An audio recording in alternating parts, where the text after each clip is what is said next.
اور نتائج کا اس کے اعمال کے ساتھ ہم آہنگ ہو جانا. جس قسم کے نتیجے کے لیے وہ کام کیا گیا ہے اگر وہی نتیجے یہاں آ کے مرتب نہ ہو تو راستے میں کوئی چیز ایسی ہو گئی, کوئی غلطی ہو گئی, کہیں کوئی سہو ہو گیا, کوئی خطا ہو گئی کہ وہ نتیجہ مرتب نہیں ہوا, نتیجہ عمل سے ہم آہنگ نہیں ہوا. اور جب اعمال انسانی خدا کے قانون سے ہم آہنگ ہو جائیں گے تو اس کے نتائج اور اعمال سے خود ہم آہنگ ہو جائیں گے. رضی اللہ عنہ و رضوا عنہ, یہ معنی ہوگا. ان کے اعمال قوانین خداوندی سے ہم آہنگ ہوئے, اس کے نتائج ان کے اعمال سے ہم آہنگ ہوئے. اب اعمال انسانی جسے ہم کہتے ہیں خدا کے قوانین سے ہم آہنگ ہوئے, دیکھیے کہ یہ معنی قرآن کی روح سے کیسے آتے. رضوان کے معنی پہلے دیکھیے کہ وہ خود کیا دیتا ہے. 5/16 5/16 قد جاءکم من اللہ نور و کتاب مبین, خدا کی طرف سے تمہارے پاس ایک روشنی آ گئی, یعنی ایک نہایت واضح کتاب. آگے چل کے میں عرض کروں گا یہ مبین جو ہے قرآن نے بار بار اس کو دوہرایا ہے, کتنی عظیم چیز ہے. ضمن یہاں کہتا ہوا آگے بڑھ جاؤں, آج آپ کے ہاں جس قدر کنفیژن انتشار فشار پیدا ہو رہا ہے وہ اس لیے ہو رہا ہے کہ آپ کے ہاں جو الفاظ آپ استعمال کرتے ہیں ان کا مفہوم متعین نہیں ہوتا. اسلامی نظام, اسلامی حکومت, اسلامی انداز زیست, یہ اسلام ہے, اسلام نہیں ہے. اور پوچھا جائے کہ صاحب اسلام ہے کیا, تو اس کے بعد ختم. مبہم, غیر واضح تمام اصطلاحات آپ کی. اور پھر میں آگے چل کے عرض کروں گا جان کے ایسی رکھی گئی, یعنی واضح نہیں. جب میں نے عرض کیا تھا کہ پوچھا گیا منیر کمیٹی میں مسلمان کسے کہتے ہیں, سارے ملک کے علماء کرام وہاں اکٹھے ہیں, یہ بتا نہیں سکتے مسلمان کسے کہتے ہیں. اس قدر غیر مبین رکھے ہوئے ہیں یہ الفاظ اور اصطلاحات, اسلام کے خلاف ہے. متعین کرو کہ اس چیز کے خلاف ہے, اسلام کے خلاف ہے. بہرحال میں یہ کہہ رہا تھا کہ کتاب مبین ایسی نہیں کہ جس کا جی چاہے کچھ کہہ دے اور اس کے بعد بات واضح ہی نہ ہو, نہایت متعین بے توق غیر مبہم بات کہنے والی تھی. کتاب مبین کہنا یہ رہا تھا قد جاءکم من اللہ نور و کتاب مبین یہدی بہ اللہ, اللہ صحیح راستے کی طرف رہنمائی کرتا ہے اس کے ذریعے سے. بہلہ, دیکھا آپ نے رہنمائی کیسے ملتی ہے. یہدی بہ اللہ من اتبع رضوانہ سبل السلام, جو بھی اس کے رضوان کا اتباع چاہتا ہے, میں نے وہی لفظ استعمال کر دیا, اسے وہ سلامتی کے راستوں کی طرف رہنمائی کر دیتا ہے قرآن کے ذریعے سے. اب معلوم ہو گیا کہ یہ جسے رضوان کہا گیا ہے, رضوان خداوندی کیا ہے, اس کی کتاب کا اتباع کرنا تاکہ وہ سبل السلام کی طرف لے جائے. وَيُخْرِجُهُم مِّنَ الظُّلُمَاتِ إِلَى النُّورِ, اور اس طرح انہیں زندگی کی تاریکیوں سے روشنی کی طرف لے آئے. تو اتباع رضوان جو ہے خدا کا, یہ دوسرے معنوں میں اس کی کتاب کا اتباع ہے. یہیں سے ہمیں معلوم ہو سکتا ہے کہ جسے ہم رضائے خداوندی کہتے ہیں, اگر یہی لفظ ہم نے لینا ہے, یوں کہیے کہ وہ چاہتا کیا ہے, تو جو کچھ وہ چاہتا ہے وہ اس نے اپنی کتاب میں واضح طور پہ بیان کر دیا, کتاب مبین میں. لہذا یہ کتاب مبین کا اتباع ہے کہ جو کچھ خدا چاہتا ہے. اب وہ ہم سے کیا چاہتا ہے. 81/27-29 81/27 قرآن کے متعلق یہ کہا, ان هو الا ذکر للعالمین, یہ تمام نوع انسانی کے لیے ایک واضح کھلا ہوا قانون ہے, نصیحت ہے.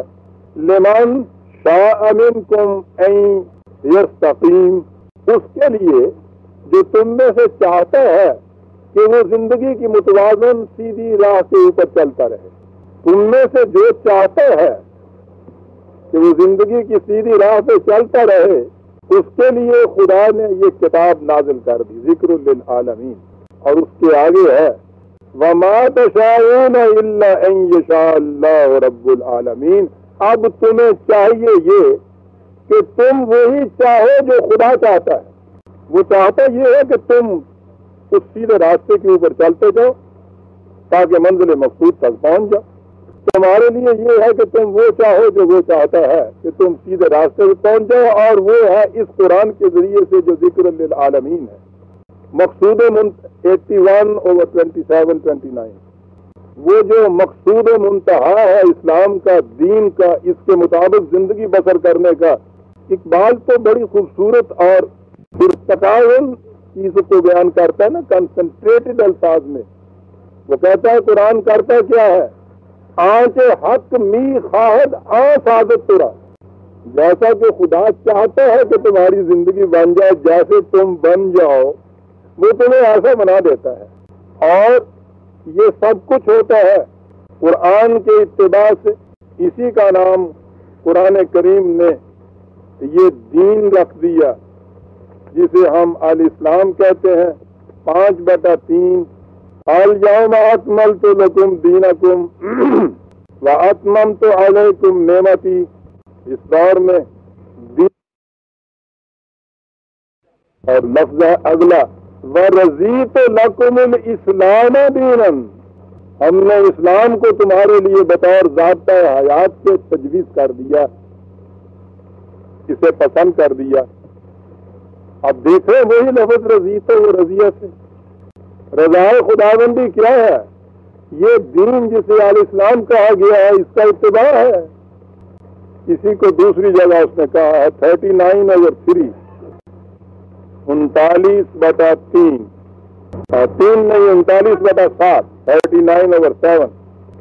وہی چیز جو پہلے کہی تھی کہ ساری دنیا تم میں سے کفر کر دے گی، خدا کا کیا بگڑ جاتا. ان تکفروا فإن اللہ غنی عنکم. تم سب کے سب بھی انکار کرتے جاؤ اس کی خدائی کے، اس کے قوانین سے. غنی عنکم، بے نیاز ہے تم سے، مستغنی ہے، محتاج نہیں ہے تمہارا کسی طرح سے بھی. سورج تمہاری آنکھوں کا محتاج نہیں ہے کہ تم دیکھو تو سورج کی روشنی رہے، تم آنکھیں بند کر لو تو سورج تاریک ہو جائے. تم خود اپنے آپ کو معلوم کرو گے اس کی روشنی سے. وَلَا يَرْضَى لِعِبَادِهِ الْكُفْرَ. ان چیزوں سے انکار کرنا یہ نہیں چاہتا تمہارے. وَإِن تَشْكُرُوا يَرْضَهُ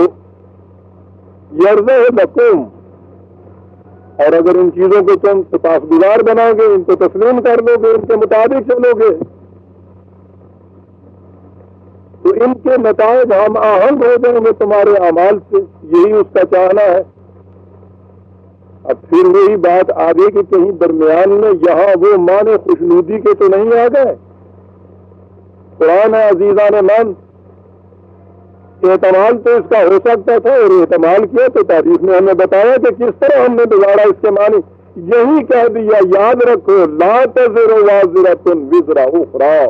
سوال کسی کی خوشنودی اور کسی کی خفگی کا نہیں ہے. یہ تو بوجھ ہے، ہر بوجھ کو اٹھانے والا اپنا بوجھ اٹھائے گا، کوئی دوسرا اس کا بوجھ نہیں اٹھا سکتا تھا. ثم الی ربکم مرجعکم فینبئکم بما کنتم تعملون. اور اس کے بعد تم نے محاسبے کے لیے اس کے سامنے جانا ہے، تمہیں بتا دے گا تم نے کیا کیا تھا. بات صاف ہو جائے گی. ہمارا تعلق تم سے یہ ہے کہ انہ علیم بذات الصدور. یہی نہیں کہ جو ظاہری اعمال تم سے ہوتے ہیں وہی ہم جانتے ہیں. ہم تو تمہارے دل میں گزرنے والے خیالات تک سے واقف ہیں. آپ نے دیکھا قانون مکافات عمل کس طرح سے آ رہا ہے یہاں. لہذا جہاں جہاں قرآن کریم میں یہ آئے گا لمرضات اللہ، خدا کی رضا جوئی کے لیے، جسے ہم ترجمہ کرتے ہیں جن چیزوں کا میں یہ کہہ رہا ہوں، رضوان من اللہ، خدا کی مرضی کے لیے، خدا کو راضی رکھنا جسے ہم کہتے ہیں، خوشنودی باری تعالیٰ کے لیے، راضی برضا رہنے کے لیے، قطعاً نہیں برادران عزیز. مفہوم اس کا ہے، اور یہی اپنے ہاں بطور ترجمہ استعمال کیجیے. قوانین خداوندی سے ہم آہنگ ہونے کے لیے یہ کچھ کیا جائے گا. اور یہ عربی زبان میں روز رات یہ کا جو مادہ ہے بالکل اس کے مطابق ہے. بنیادی طور پہ وہ کہتے ہیں کسی چیز کا کسی چیز کے ساتھ فٹ ہو جانا، کامل ہم آہنگی ہو جانا، متفق ہو جانا اس کے ساتھ. یہی وہ چیز ہے، یہی وہ روش ہے جس سے خود انسان کے اندر خود